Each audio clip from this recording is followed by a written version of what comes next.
Сәлем достар, егер сіздер акциямен трейд жасап күнделікті табысқа шыққыларыңыз келсе, онда сіздерге ATR дегенді білу өте маңызды.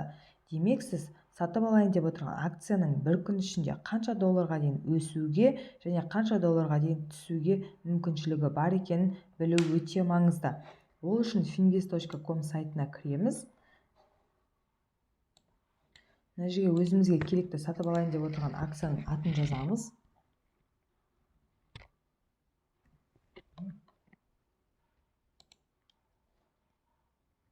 Төмендегі графикке өтеміз, төмендегі таблицаға өтеміз.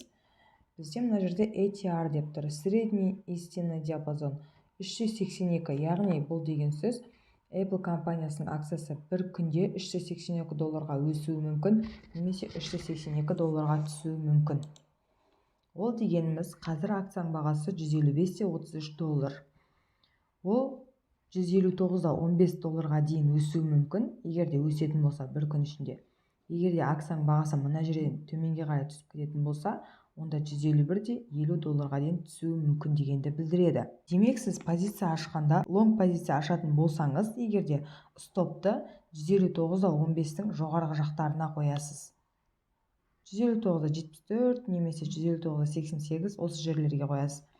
Ал егер де сіз мына жерде кешке биржа ашылған уақытта шортқа кірем деп акция түседі деп ойлап отырған болсаңыз, онда сіз стопты 151,50 деген жерден төмен қоясыз. Примерно 151,45, 150,22 сол жерлерге қоя берсеңіз болады.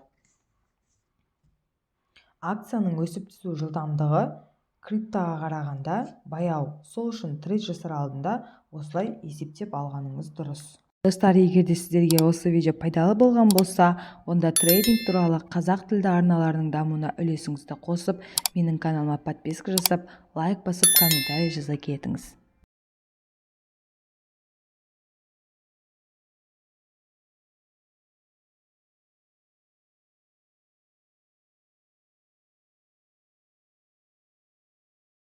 Сіздерде дәл осылай паттерндерді дұрыс қолданып, дұрыс оқи алсаңыздар, мен сияқты трейдингпен күніне 1000 доллар немесе бір сағатта 100 доллар табуға мүмкіндіктеріңіз өте жоғары.